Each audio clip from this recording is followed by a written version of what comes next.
Okay, so it's time to wrap up another video game franchise, or at least review the games that have released up to this point, because we all know that this franchise isn't finished yet, and that's the Grand Theft Auto franchise. However, unlike the Harry Potter franchise, I can't review these games all in one shot, so we're going to kick things off with Grand Theft Auto Liberty City Stories and Vice City Stories for the PS2.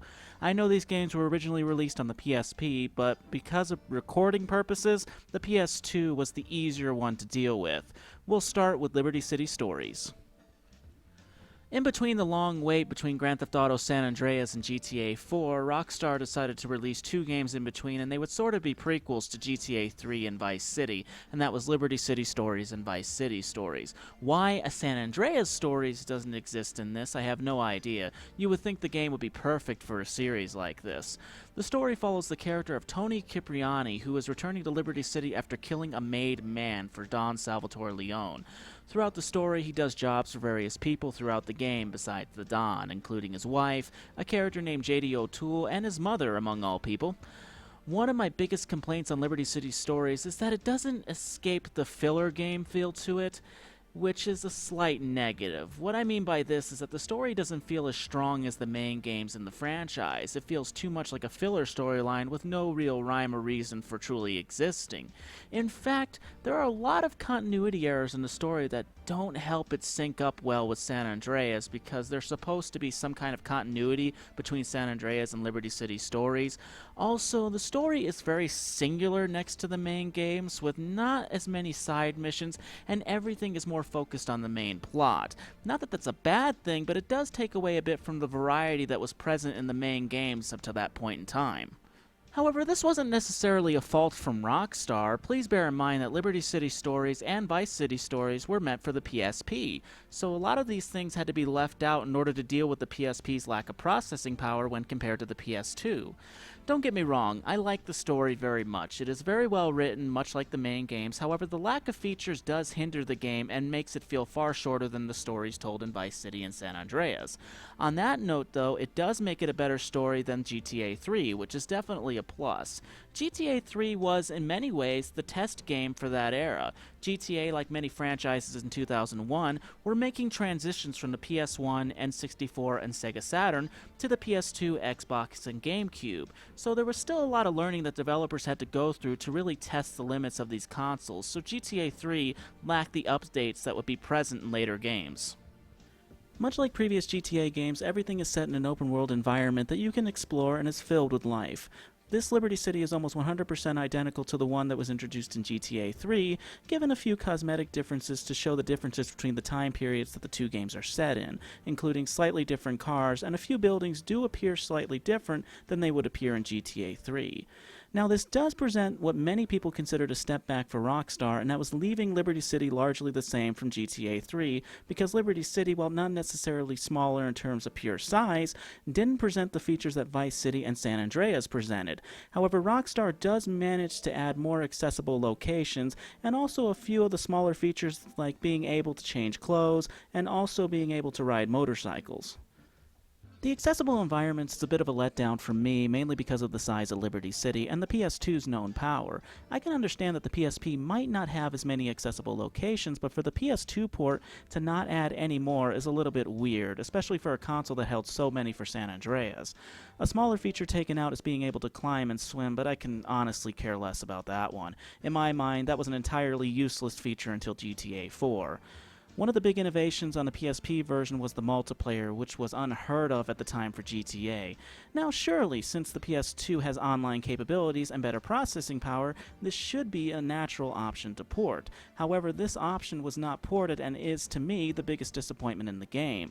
Worse than the letdown on the environments, because this was a feature that Rockstar could have ported so easily for the PS2.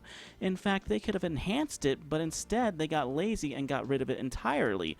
Some rumors have circulated that Rockstar nixed this feature for the console in order to save the online gameplay for GTA 4, and not to waste the new feature on a prequel. Whatever the case, it was a cool feature that should have been left in. Graphically, the game looks good. The open world, appearance-wise, looks very nice. The graphics is one of the only notable improvements the PS2 version possesses over the PSP. The draw distance is better, and the overall graphical design is very similar to the other console games. The only thing that seems a bit off is the lighting. The game does look slightly darker than the PSP version, but it doesn't hinder the gameplay at all. So overall, Liberty City Stories was a pretty good handheld game when it came out. It wasn't anything special, but it won merits for what it was able to do on a handheld device. But we weren't looking at that version, we were looking at the PS2 version, which is okay at best. It's not a terrible game by any means, it just pales in comparison to the other console games for GTA. Compared to those games, it does feel half-finished. Let's move on to Vice City Stories, again reviewing the PS2 port.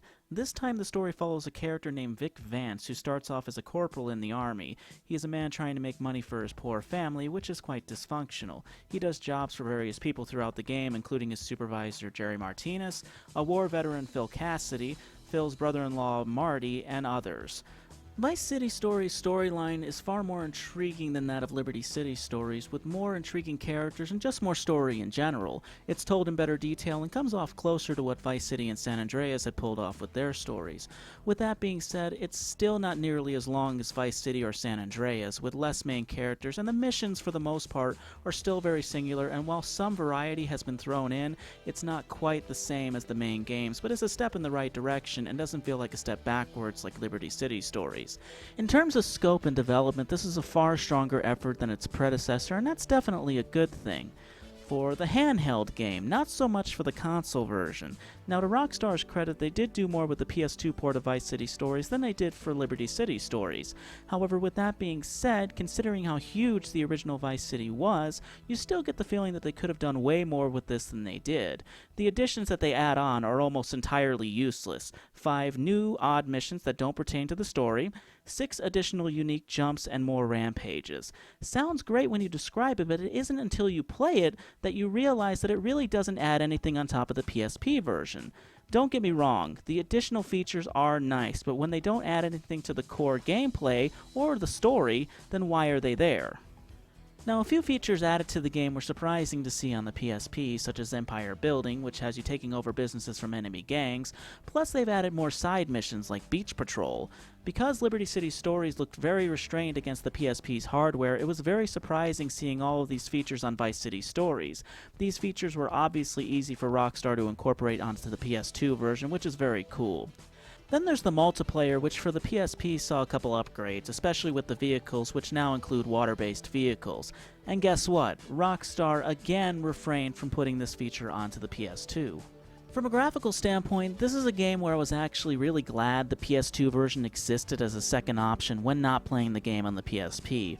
Rockstar did all they could to improve a lot of the technical flaws from Liberty City Stories, including slightly better graphics, more draw distance, and better looking objects and vehicles, but this came at a price with the PSP. For one, the supposed faster loading times were not much faster, and the frame rate could be awful at times, showing that trying to improve too much on a handheld came with a price tag. The PSP, while having lengthy loading times as well, was not nearly as bad. The frame rate was smoother and the overall look of the game was better. They also fixed the lighting issue that was present in the PS2 version of Liberty City Stories. So overall, Vice City Stories was awesome on the PSP. The PS2 version is also very good. Yes, the lack of big upgrades was still a problem, but with so many more features added to Vice City Stories, it did help the PS2 version feel more complete than Liberty City Stories. Well everyone, that's it for now. Thank you so much for listening, and I will see you next time.